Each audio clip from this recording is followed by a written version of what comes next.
replay, Game 2 of the 1969 World Series between the Mets and the Orioles. And the Orioles are at home for the first two games, and then we'll be going to New York for the next three. And we're going to start the game right away. It was a long night. It was a 12-inning affair, and the Mets came out ahead 4-2 in 12 innings. So the Mets lead the series, the 7-game series, 1-0. And we're going to get started with Tommy Agee, Bud Harrelson, and Cleon Jones. That's a 24 on Agee's card. A 24 is a 13, and a 13 is a strikeout. So Dave McNally versus Jerry Koosman are the pitching matchups. 51 is a 9 against McNally, and that's going to be a single against a B pitcher. So we have our first hit and our first base runner of the game here in the top of the first for the Mets. Cleon Jones. He had quite a year, batting .340 in 137 games. He hit 12 home runs. So it's a 27. And we have Brooks Robinson, who's a tremendous third baseman. And that's going to be a ground ball double play to Robinson. He's able to turn it. Man, he has cat-like reflexes, that's for sure. I'll tell you, I haven't seen a third baseman move around like that recently. So that's the end of the first inning. The Mets do come up with one hit, but no runs. And after half an inning, it's the Mets nothing. And the Orioles are coming to bat. So let's see, Buford versus Jerry Koosman. Koosman had a tremendous season. He pitched 241 innings. He won 17 games with a 2.28 ERA. He is stingy. Let's see what happens. Let's see what the Orioles are going to do against him. Buford, a 24 is a 13, and Koosman starts off with a strikeout. Man, what a 1-2 punch. That's Seaver and Koosman for the 69 Mets team. They don't have much hitting, but their starting pitching is pretty powerful. But, I mean, the Orioles don't lag far behind. That's Paul Blair, and now it's Frank Robinson. It's a 63 is a fly out to center field. It's a 31 on his card, and that translates into a fly out to center field. So 3 up, 3 down. At the end of one inning of play, it's the score 0-0. And here we go. Metsies are doing Don Clendenin. They're bringing him up, see what he can do today. And that's going to be a 9. It's going to be a single against a B pitcher. A single over short. So you have Don Clendenin, who's actually a fast base runner. And that makes a huge difference. So you have to be very cautious and pay attention to those symbols to know what he can do and what he can't do. I have some house rules that I'm sure you guys are already becoming aware of. Slow runners or don't really advance one base on a single and 2 bases on a double. They don't steal, so they don't really get caught stealing. 34 is a 31, and the 31 is a fly out to center field. Ed Charles. That's a 21, which is a fly ball. It's a 32 on his card. It's a fly ball to right. And Jerry Grody. It's a 33, and that's going to be a 7 with a runner on first. A 7 against a B pitcher is going to be a single to right and a runner to third. So that's 2 hits. And the Mets have a runner in scoring position right now. First and third, and it's Al Weiss, the second baseman for the Mets. Not much of a hitter, that's for sure. About a .215 on the season. And it's a 56, and that's going to be a 34. That's not much there in that number, 34.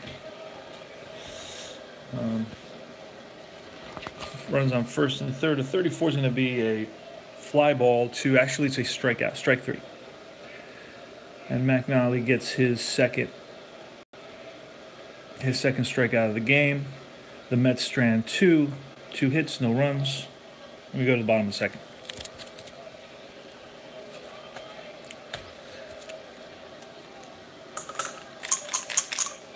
And here we go with Boog Powell. Some tremendous power numbers. Hit 37 home runs. 15 is an 8, which against an 8 pitcher is going to be a pop-up to the third baseman, Charles. He grabs it, and that's one away. Now it's Brooks Robinson. A 23 for Brooksy is a ground ball to third base. Charles over to first, 2 away. And we have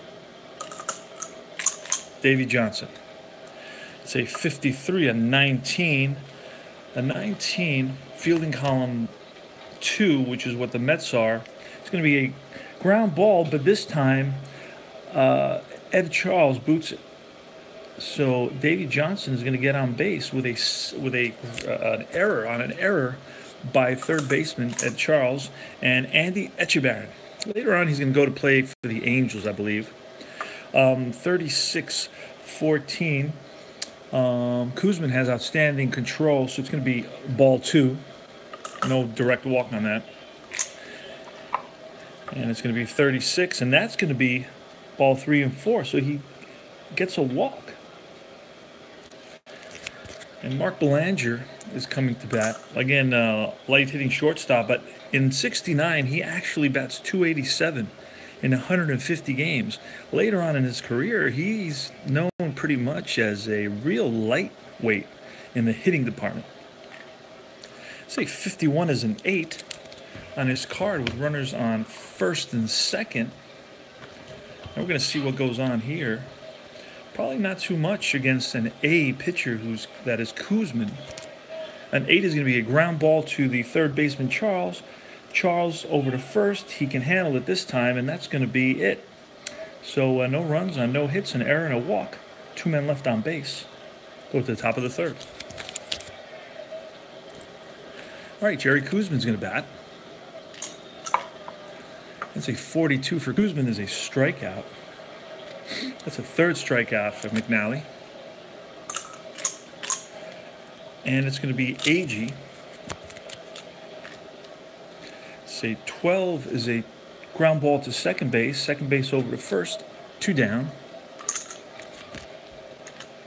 Buddy Harrelson, a 53 is a 19. A 19 is going to be a ground ball to Brooks. He makes a tremendous play on, throws over to first to get the third out. That would have been an error for almost anyone. But Brooks really focuses and bears down when there's 2 out, wanting to get that third out.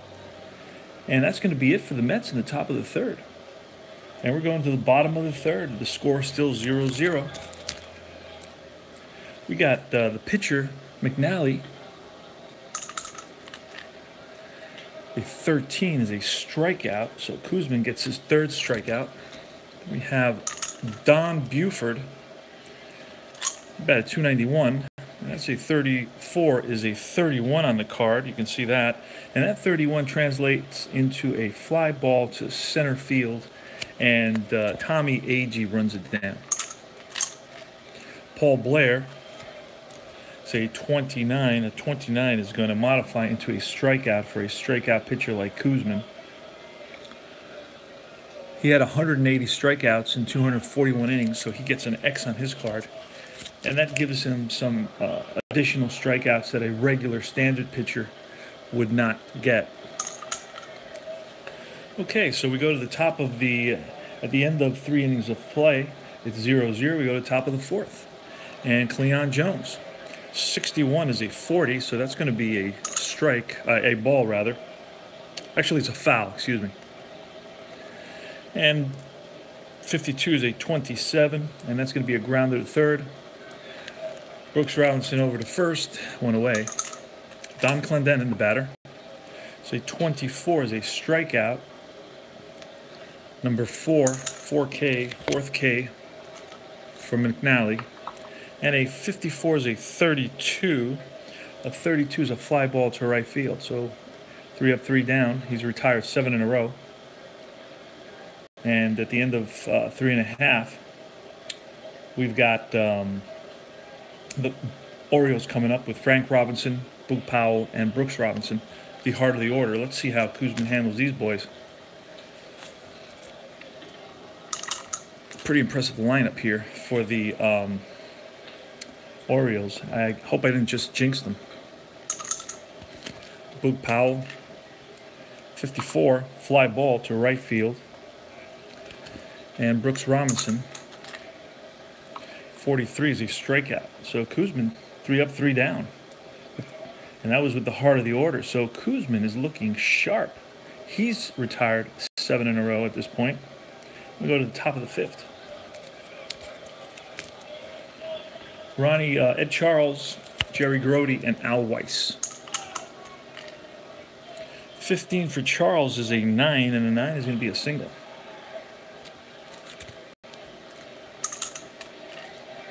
Say 65, a 35. It's going to be a foul out. And the catcher, APBA, gets a hold of that one. Right over the netting. 56, 34 is a strikeout. The 5th one for McNally. And then the pitcher's up with a runaround still on first, Jerry Koosman. 21 is a strikeout. The 6th strikeout of the game for McNally.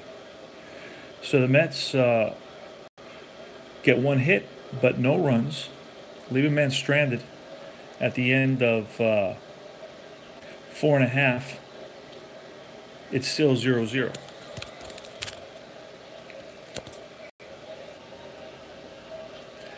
We're going to have Davey Johnson. And that's going to be 36. 36 is going to be a ball. A 54. It's a 32, and that's going to be a fly ball right field. APBA, ground ball to shortstop. And Harrelson over to Clendenin for 2 away. He's retired 9 in a row. Koosman has. And Belanger, 55, is an 8, and that's going to be a pop-up to the third baseman, and Charles calls for it. And that's a 3rd out. So 3 up, 3 down. He's retired 10 consecutive batters. And we go to the top of the 6th. Still 0-0. We're playing the 1969 replay of the World Series between the Mets and the Orioles. Koosman and McNally locked in a pitcher's duel. Excuse me. And Tommy Agee's the batter. 33 is a 6, and that's going to be a double. So he strokes a leadoff double to put himself into scoring position. Now we're going to bunt him over right away to try to get that run in. So we're going to 46 on Harrelson's card is a 29. I don't know how that turns out. Let's see what that looks like on the chart. A 29 is going to be a strikeout. So Harrelson fails to get him over. So Cleon Jones, with a batting average of .340 in 137 games. And that's a 33, and that's going to be a 0, which is going to take us to double columns. So there's a run here for sure. 46 is another double. An RBI double by Cleon Jones. And with a runner on second, we have Don Clendenin. 46, which is a strikeout, so that's the 8th for McNally. But the Mets are leading now 1-0. In the top of the 6th inning, Ron Swoboda. And that's a 66, and that's a 0. So the Metsies are starting to stroke McNally a bit. Hit him hard, and it's a double. So 3 doubles in the inning. That's going to be another RBI, another run. So Agee, Cleon Jones, and Ron Swoboda double, and Mets are up 2-0, and Ed Charles is the batter. 24 with a runner on second is going to be a pop-up to the shortstop, and that's going to be the 3rd out of the inning. But the Mets get 2 runs on 3 hits, 3 doubles, and they lead it now 2-0, going to the bottom of the 6th.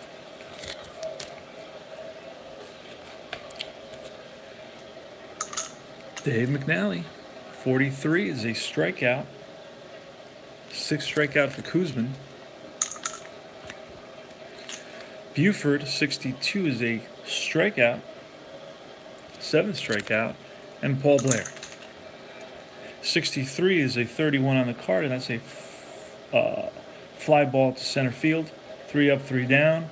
And that's 12, 13 retired consecutively for Jerry Koosman. He's pitching masterfully. Grote, Jerry Grote, the catcher for the Mets. 66.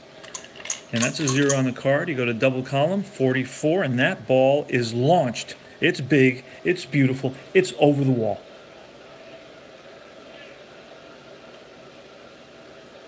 And that's the 3rd run for the Mets. They're up 3-0. Weiss, 21. F9, there's some stirring in the bullpen. Koosman, 44 is a 23. 23 is a little bit of an unusual number. Don't get that very much. And that's going to be a ball is dropped by the center fielder, Paul Blair. Now that is hard to, you don't see that very often because he's one of the top fielding center fielders in the league with a 3 rating, I believe. Let's double check that. And that's something you're just not going to see very often.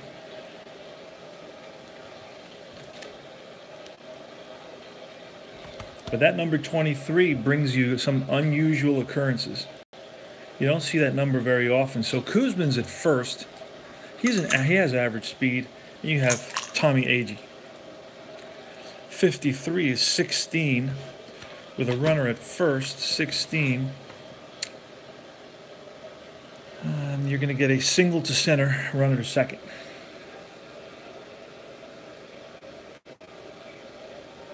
That's a ball that Paul Blair just basically chose to let fall in front of him. Didn't want to dive for it, and he decided to play it safe to avoid giving up another run by letting that ball go to the wall. So here we are with 1 out, and runners on first and second, and Buddy Harrelson is up. And that's a 66, and that ball is going to probably go for extra bases. A 23 is a double with runners on first and second, and S on first is no, and that's going to be runners score. Bud Harrelson hits a 2-run double to put the Mets ahead 5-0. Would you believe it? The light-hitting Bud Harrelson strokes a double off McNally and drives in both Koosman and Agee to put the Mets up 5-0. And that's all she wrote for McNally. The manager doesn't look happy. And they're going to bring in Pete Rickert. And we're going to color in the boxes he's going to pitch, at least 2 right now.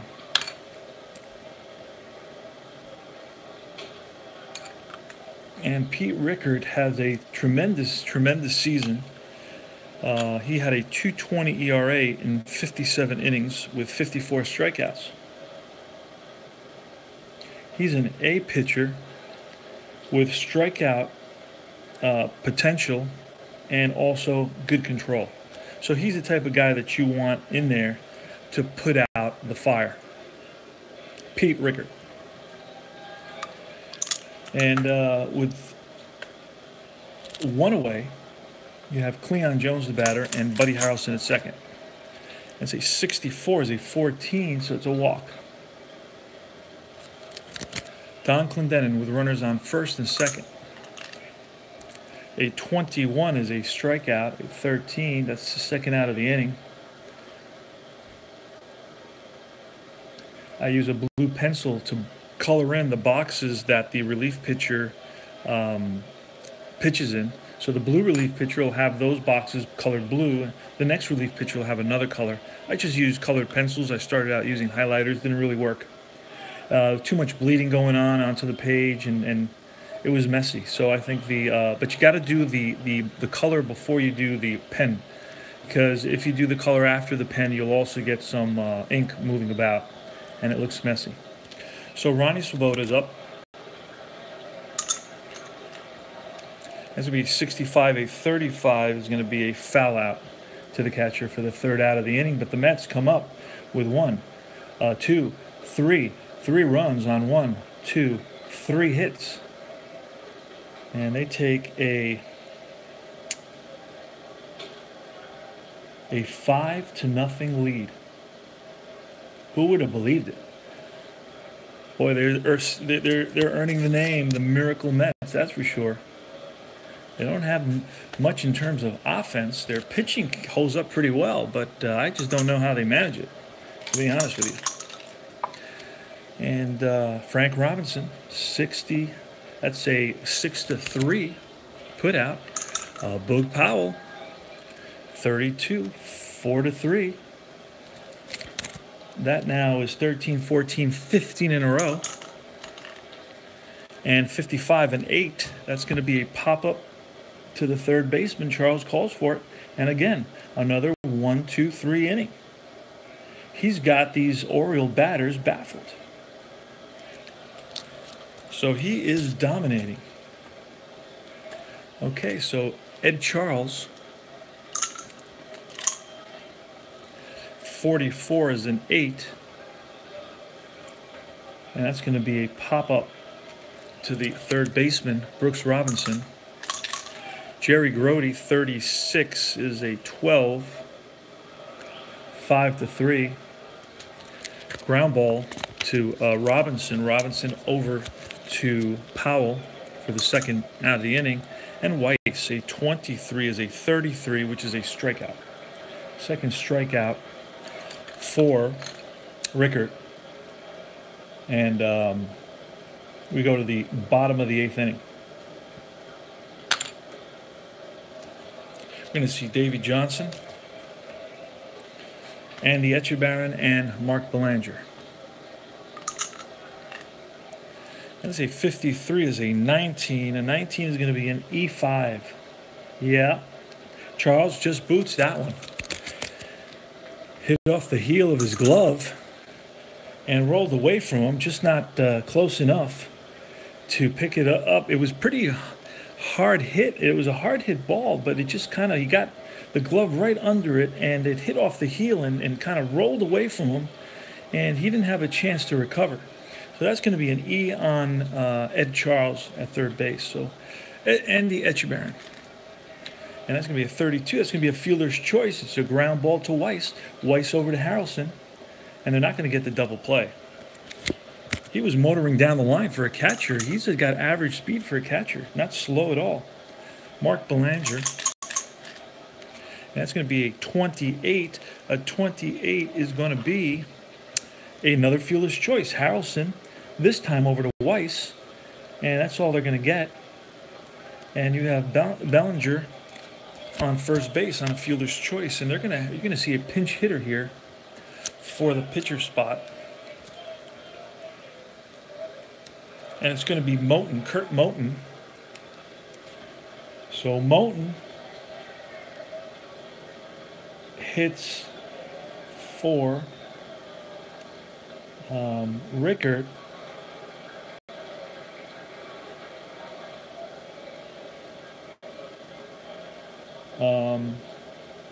In bottom of the 8th.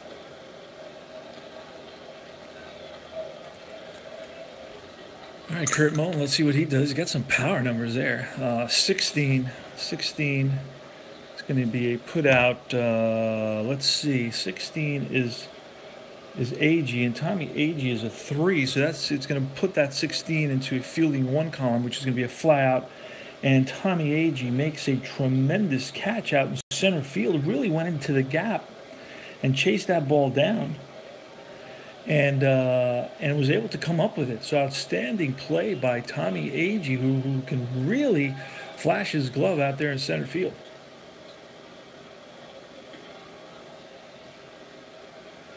And we go to the top of the ninth. We're going to have a new pitcher. And the new pitcher is going to be Leonhard. And Leonhard is going to pitch the top of the ninth. He had a 7-4 record with a 2.49 ERA. He's a B pitcher. So a B pitcher. And Leonhard.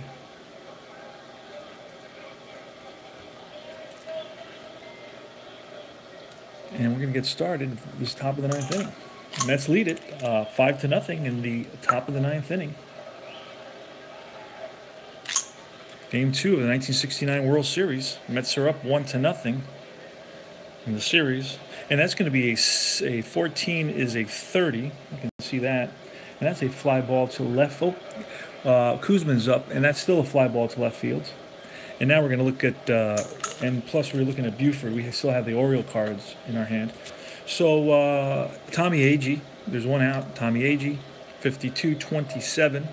It's going to be a ground ball to Robinson. Robinson, sure-handed as usual, and with a rifle of an arm, throws him out. And Buddy Harrelson, who doubled home 2 runs, and his last at bat, grounds back to the pitcher this time. We knew it was too good to be true. He doesn't have that kind of power to be knocking him out of the infield every time at bat. It's a real light-hitting shortstop. Batted .248. Actually, it's probably one of his better years. In almost 400 bats, 395 at bats. So here we go to the bottom of the ninth. Jerry Koosman has really been masterful and dominated in this game ever since he gave up a walk in the second inning. He's been just unhittable. His curveball, his slider, his knuckleball, he's throwing everything just, and he's got these batters confounded. So let's look at Buford. And Buford gets it into that one. And let's see where this heads. Say 21 on the second column. It's going to be a double, and they call it a double to right center. To right center, and Agee runs it down and gets it back and holds Buford to a double. If it was a different score, that may have turned into a triple, because Buford has the speed. He could have mowed it on to third, but you don't want to make the first, or you don't want to make out right now being 5 runs down. So you need all the base runners you can get. So Paul Blair, 26 is a 27 with a runner on second. And that is going to be 27 to be a ground ball third base. Charles over to first. And the runner holds at second. And now you have Frank Robinson. Let's say 15, a 10 on Frank Robinson's card with a runner on second. And that's going to be a ground ball to Clendenin at first, and that'll be it. Actually, Buford started the inning, so I'm sorry. There's only runner to third now. So it's a ground ball to the first baseman, and Buford goes over to first. And there's 2 outs, and Boog Powell is up. That's a 55 is an 8 with a runner on third. And that's a single over second, a run scores. So Boog Powell drives in the first run for the Orioles here in the bottom of the ninth. You have Brooks Robinson. 15 is an 8. An 8 is a ground ball to the first baseman. Koosman covers, and that's the ball game. The Mets win Game 2 of the 1969 World Series replay by a score of 5-1. And that was a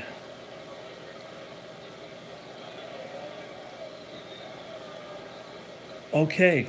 So that leadoff double in the bottom of the ninth inning was the first hit off Koosman in the game. Up to that point, he had not. So you had a no-hitter going up to that point in the game, and Buford broke it up on a roll of a 66 and he doubled to right center field to break up the no-hitter. So, wow, that was exciting, more so than I was aware of. But I wouldn't have said anything anyway, had I known. Anyway, so here we go. That's the final score. Mets 5, and the Orioles 1. Jerry Koosman, 5-star pitching performance, takes a no-hitter into the bottom of the 9th inning and loses it to a double off Don Buford, to right center field. And that's it. I hope you enjoyed the game. Thanks.